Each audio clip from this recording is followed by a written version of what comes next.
کبھی سوچا ہے کہ ایک انسان کی زندگی کا سب سے بہترین عمل، سب سے اچھا کام آخر ہے کیا؟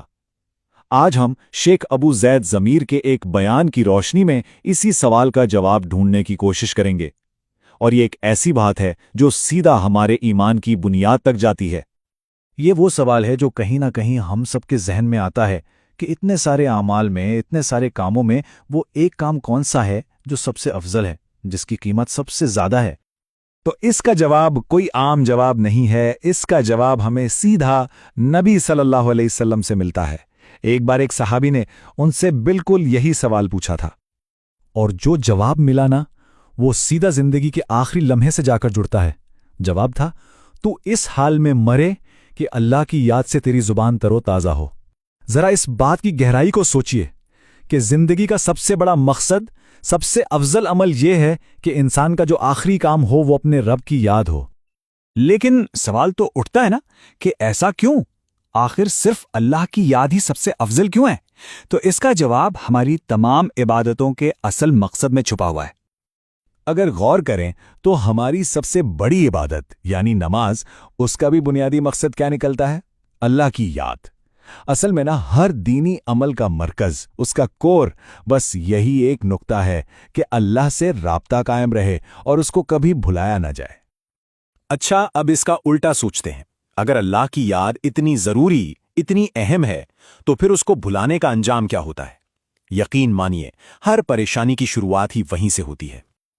اور یہ ایک حیران کرنے والی حقیقت ہے کہ زندگی کی ہر مصیبت، ہر پریشانی کی جڑ اصل میں اس ایک لمحے میں ہے جب انسان اللہ کو بھول جاتا ہے۔ بالکل یہی وہ ٹرننگ پوائنٹ ہے جہاں سے سب کچھ غلط ہونا شروع ہو جاتا ہے۔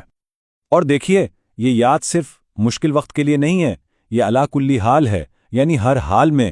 خوشی کے حالات ہیں تو بھی اس کی یاد، غم کے حالات ہیں تو بھی، صحت مند ہیں اس کو یاد رکھیں، بیمار ہیں تب بھی، راحت میں اور تکلیف میں بھی۔ یہ سمجھ لیں کہ وہ دھاگا ہے جو زندگی کے ہر پل کو ایک ساتھ پروئے رکھتا ہے۔ تو ٹھیک ہے، یہ سب سے افضل عمل تو ہے، لیکن کیا یہ مشکل بھی ہے؟ بالکل نہیں۔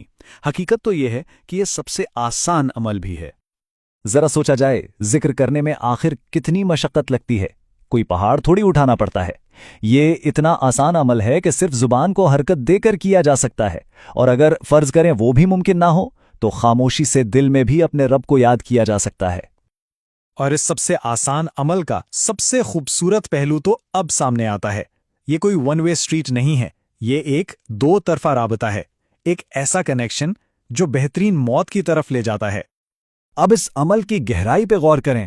حدیث قدسی میں اللہ فرماتا ہے، جب وہ مجھے اپنے ذی میں یاد کرتا ہے تو میں اسے اپنے ذی میں یاد کرتا ہوں۔ سبحان اللہ! یہ صرف بندے کا اپنے رب کو یاد کرنا نہیں ہے، نہیں، یہ خود رب کا اپنے بندے کو یاد کرنا ہے۔ بھلا اس سے بڑا شرف، اس سے بڑا آنر اور کیا ہو سکتا ہے؟